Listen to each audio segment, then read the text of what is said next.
If you're doing any kind of DIY project, whether it's automotive or you're adding a treadmill motor to your miller lathe, you're gonna need to know how to do some wiring and how to do basic connections. There are several different ways you can do connections, but the two most common are solder and crimp style terminal ends.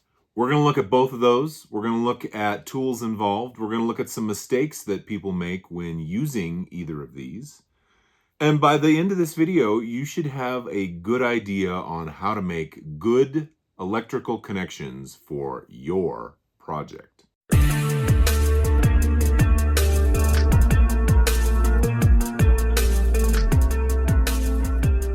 Greetings, fellow DIYer, and welcome to my video. First thing I want to talk about is crimp style connectors. These are just as they sound. It goes onto the wire, you crimp it down, and it holds in place. There is definitely a time and a place for these.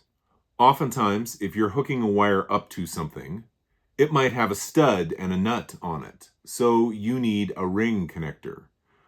Or you might have a spade on a circuit board that needs a connector that fits onto it.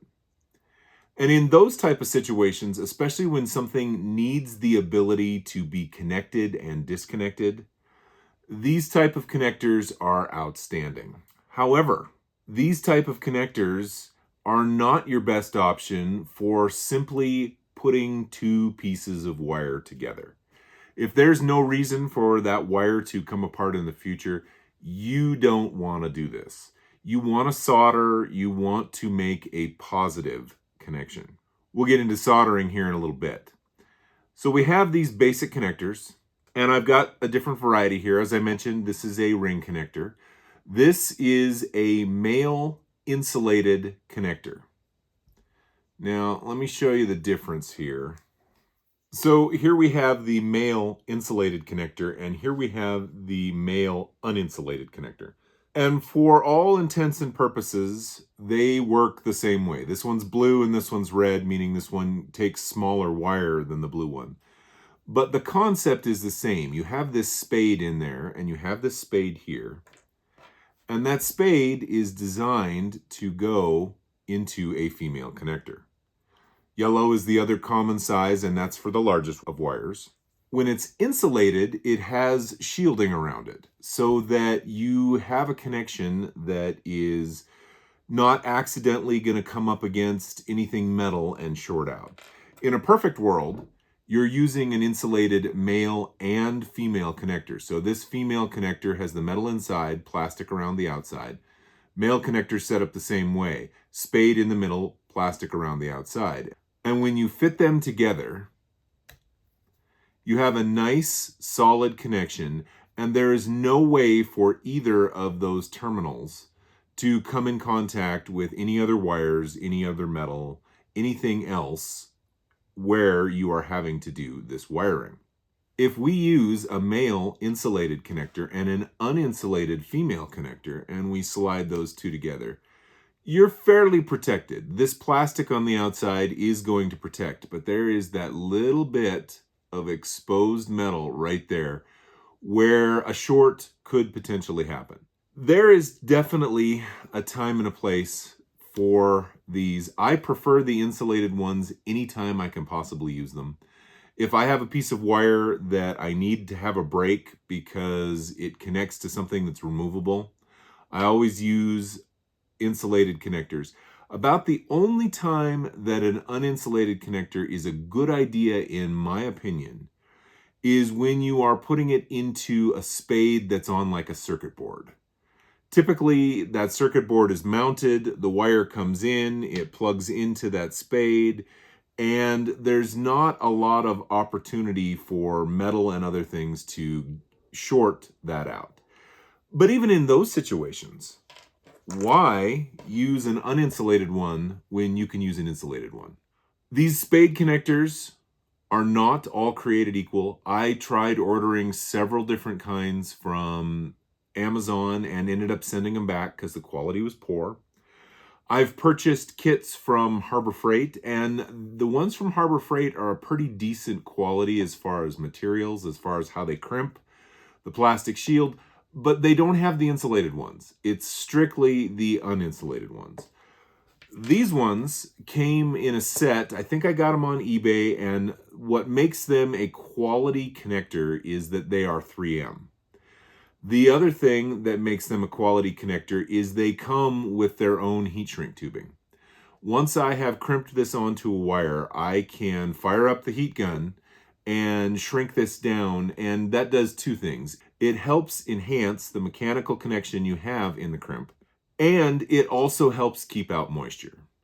Now, moisture is something that's really important. In any situation where moisture has the opportunity to get into your wires and into your project, I avoid any of these kind of connectors as much as I possibly can. I mean, keep it to a bare minimum. So if I'm doing wiring in a vehicle, I only use connectors like this if I absolutely have to. Anytime that you can use solder and heat shrink tubing, like what I have shown right here, that is going to be a far superior connection and is really the best and correct way to do it. But for those situations where this is the only option, and again, I use connectors like this. I've used them on my treadmill motor conversion projects. These are a very effective option. But there are a couple of pitfalls and a couple of things that will help you out in using them more effectively.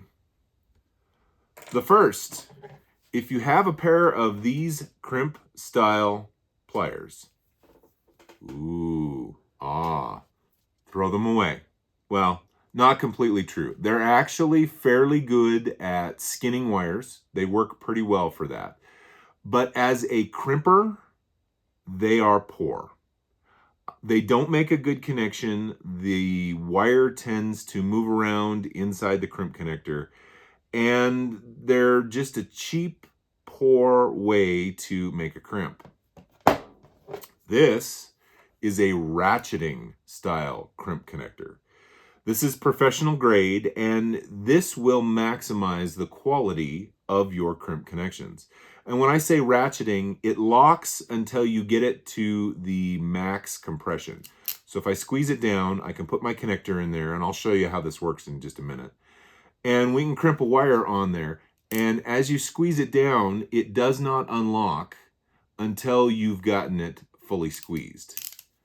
I'm going to link a similar pair to this down in the description. They're not super expensive from Amazon, and the quality of your crimps compared to this is night and day. The other thing is you need to be able to take the shielding off your wire. And for years, I did what a lot of people have done. You take a pair of wire cutters and you put them on, and I always kept my fingers inside so that I could minimize the pressure. So a couple fingers outside, a couple fingers inside, and I kind of twist and bite down and pull.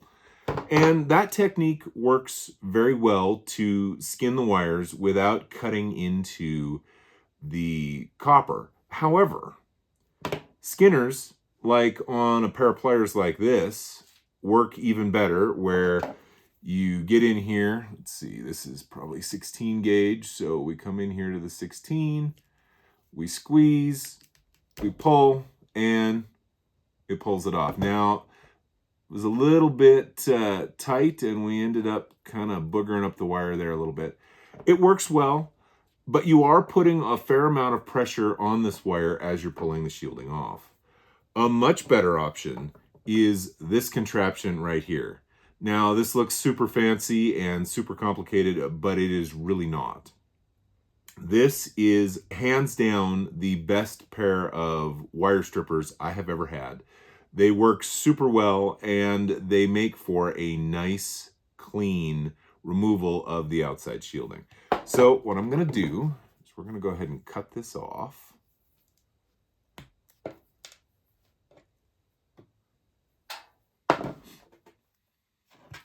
And now same thing, you've got different sizes on there.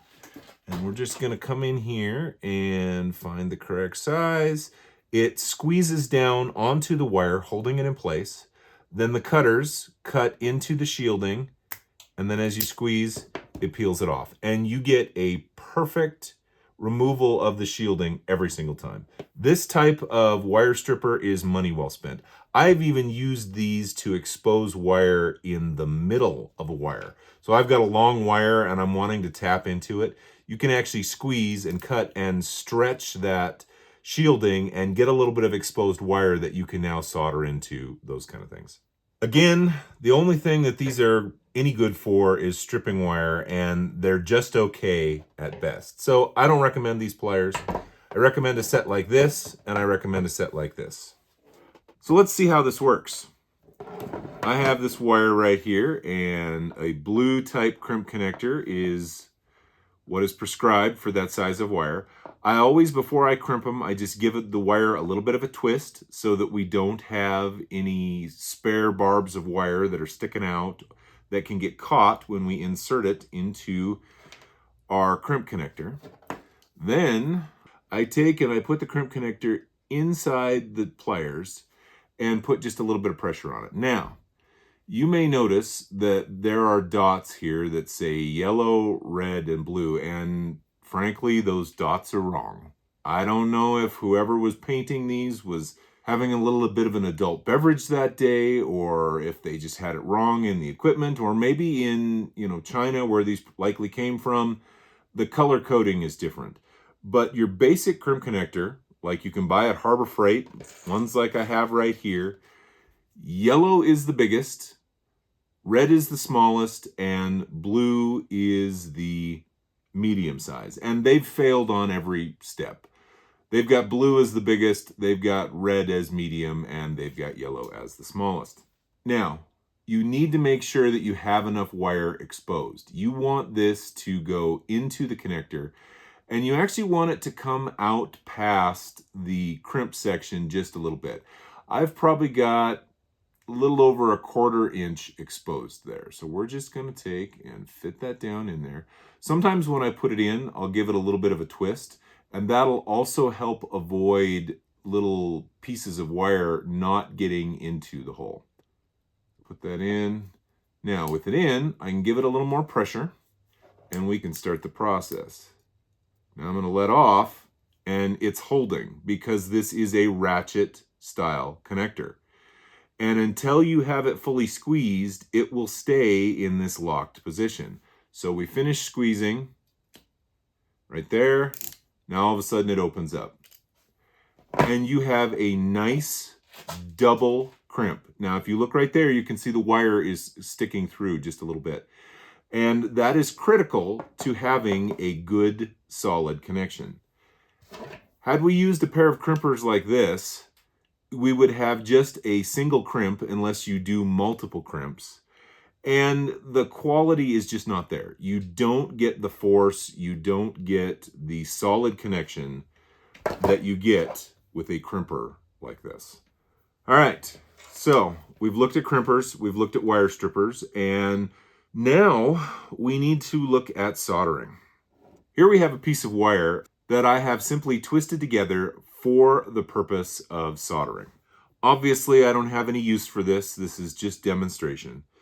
But it is representative of what you may end up needing to do in a vehicle, splicing into something, or what you may have to do on a project like a treadmill motor conversion to connect two wires. I've seen a lot of really bad solder jobs. And the problem that people have when they're soldering is they treat the soldering iron like a hot glue gun instead of really applying a lot of heat to the metal. So what that does is that doesn't allow the solder to very effectively adhere to the copper wire. And you will never get a good connection if you do it that way. So what I see is this. Person comes in here and they just start putting a lot of solder on their soldering iron, and they just try and touch it and get it onto the wire, and they never get a good connection. It does stick a little bit. It does hold it a little bit, but it is never a good solid connection. Better option is to take your clean soldering iron and first put just a little bit of solder on it, not a lot, and then come in from the bottom side and begin heating that wire. Now, did you see that solder all of a sudden just completely coat the copper wire? That's because the wire got hot enough that the solder flowed like water over the wire. Now, I've got this soldering iron turned up fairly high, and that's part of why that flowed so quickly. I was using it on a project for much thicker wire, and really it's set too high for wire that is this fine. You can see that I kind of melted the edge of the shielding, but you really can't argue with the results. If we take this out, if you look at it, there is solder all the way around, and that's because I heated the wire up enough, and that caused it to flow around the copper and make a nice solid connection. Now, once we have it to this point, we have this good connection, a lot of you are going to reach into your toolbox and grab electrician's tape. And well, electrician's tape is okay. It's not the best way to do it. There's a time and a place for electrician's tape. I use electrician's tape all the time. For a lot of wiring projects, it is not my first choice. And the other thing you need to know is not all electrician's tape is created equally. This came from Harbor Freight, and it's kind of stiff. It is not the best quality tape. This is good quality 3M tape. Now, I probably paid more for one roll of this than I paid for 5 or 6 rolls of this. But when you're dealing with electronics, you don't want to go cheap. You want to use the best possible product. So a good 3M electrician's tape is the way to go. The other thing that's interesting to note, and this is just a basic observation between a cheap electrician's tape and a good quality electrician's tape, besides the fact that this says 3M inside, is the size of the center. Here, they're trying to sell you less tape, so we have this oversized ring in the middle. Here, you're only buying one roll, and they're wanting to give you a full roll of tape, so you have a much smaller center on it. Now, that's not a hard, fast rule. I'm sure that tape comes with different sizes, but in general, your cheap tape will come on the bigger cardboard insert, and the better tape will come on the smaller insert. If you're looking for good quality 3M tape, there's a link for that also down in the description. Now again, if I can avoid it, I don't use electrician's tape. But any other time, if I can make it work, I use heat shrink tubing. So here I have marine grade heat shrink tubing. And here I have just run-of-the-mill basic heat shrink tubing. Now, both of these came from Harbor Freight. They weren't terribly expensive, and they both actually work very, very well.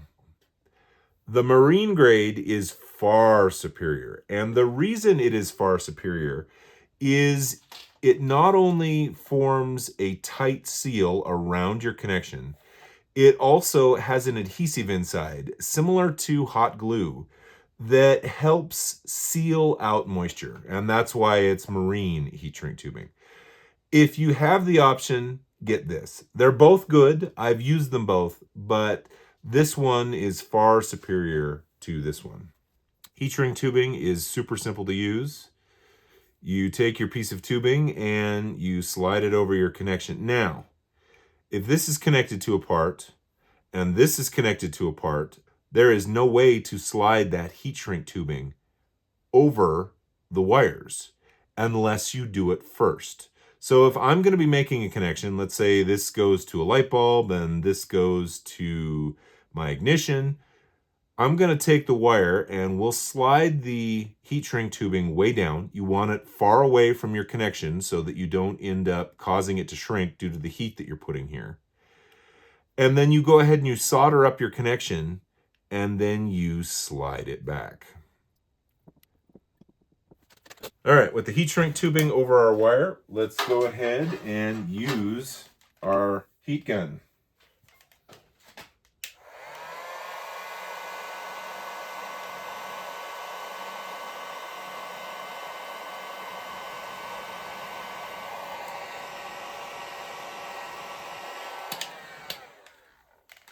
Doesn't take a lot of heat. I do recommend a heat gun over a torch because using a torch will often cause burning. You can do it with a torch. I've done it with a torch. I've done it with a lighter. But the best option is a heat gun, and frankly, these are not real expensive. You can get a heat gun for less than $20. So why not have the correct tool for the job? As you can see, we have a beautiful connection. It is completely insulated. We know that that's not going to come apart. It's soldered. It's the way to go. So we've talked about crimps. We've talked about soldering. We've talked about heat shrink tubing.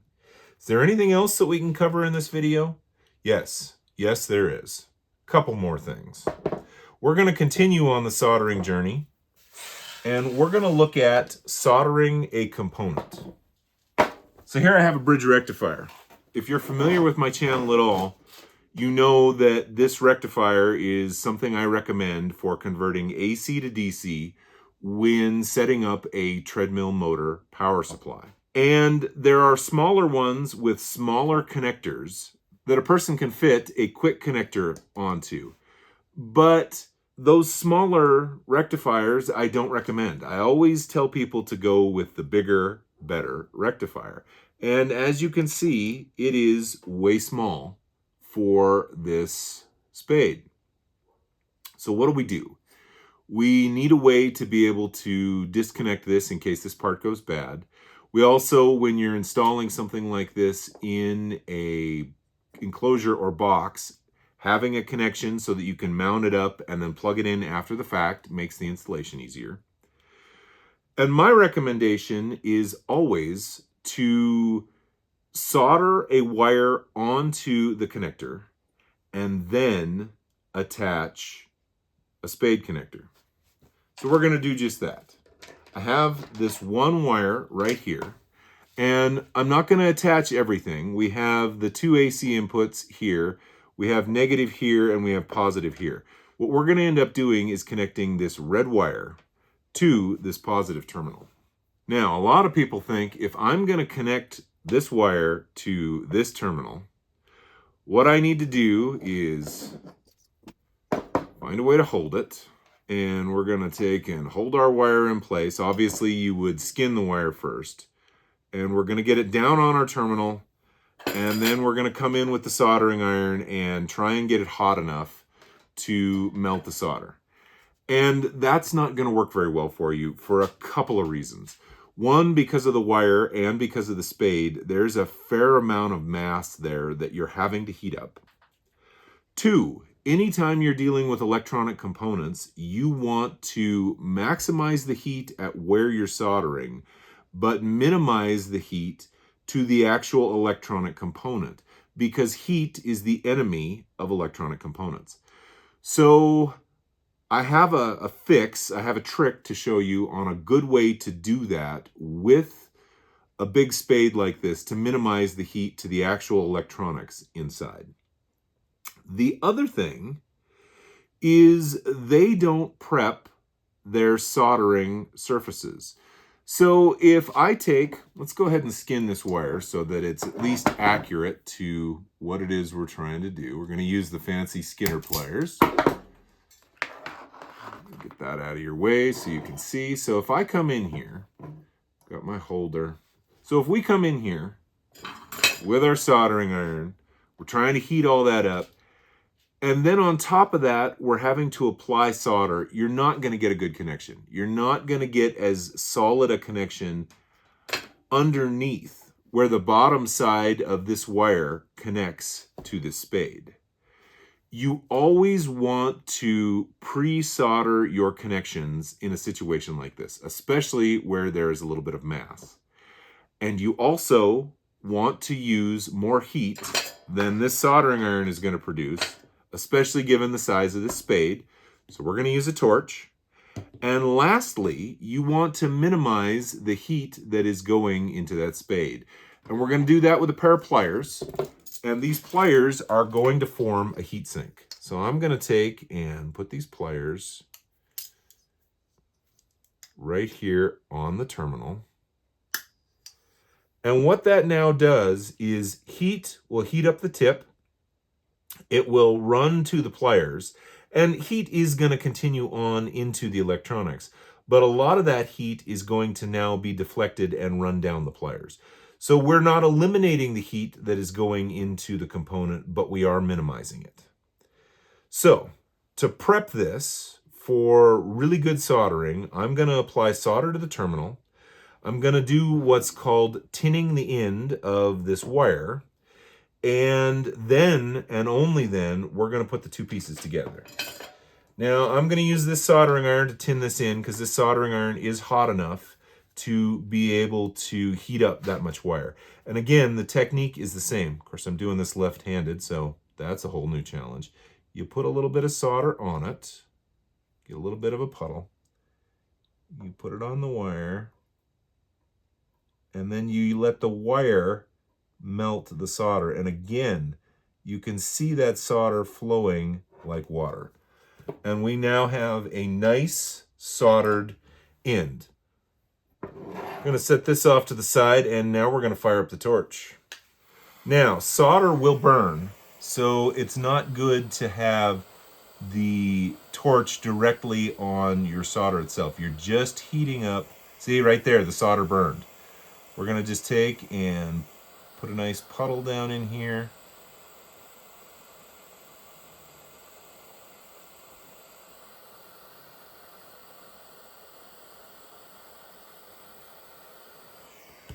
All right, so now with the solder on the wire and the solder on the rectifier, we're going to take and heat that up again. All right, a little heat to it.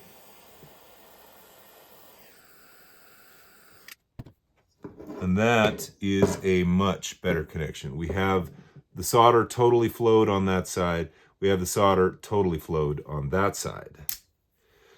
Take the heatsink off. I can touch this down at the base, and it's warm, but it's not so hot that it's going to burn me. And that's, now this is hot. That's exactly what the purpose of using the pliers was, to wick away the heat and not damage our rectifier. So now we have the wire soldered on, but we still have this exposed terminal. So this is a great opportunity to, again, use heat shrink tubing. You see if this smaller size, you want to use the smallest size you can get away with. And that size right there seems about perfect. So I've slid that all the way down to the base. I've got it over the wire.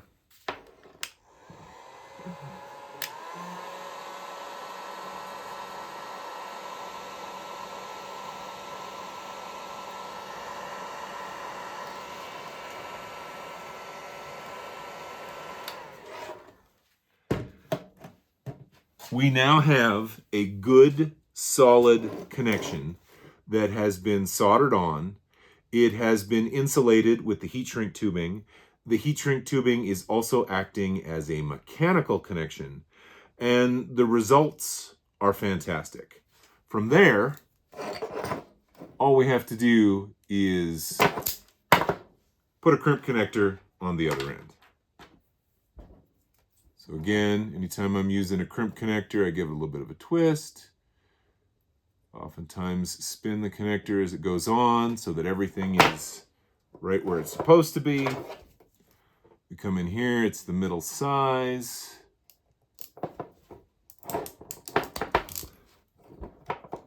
We have a beautiful crimp ready to go. Now I'll show you, like I said before, this is also heat shrink tubing.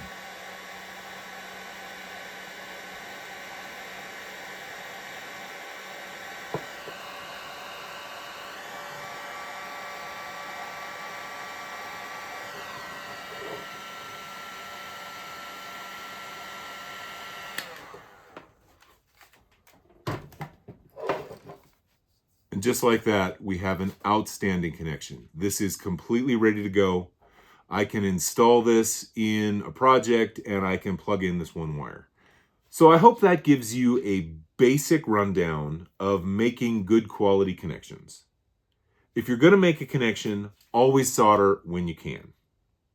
If you're going to use solder, Always maximize the heat where the solder is being applied and minimize the heat to any electronics. You want that solder to flow like water. After your connection is done, get yourself some heat shrink tubing. It is inexpensive, it's easy to use, it is money well spent. And if you can't solder and use heat shrink tubing, get yourself some good 3M insulated connectors rather than the cheaper ones that are not insulated. And you will end up with a good quality connection, albeit not as high quality as solder and heat shrink tubing. If you have any questions, please don't hesitate to put them down in the comments, and I will try and answer those for you. Also, any of this product that I can find on Amazon or something similar of a decent quality on Amazon, I will put links to those things down in the description as well. If you like what you've seen, please click like. If you'd like to see more, please subscribe. Thanks for watching.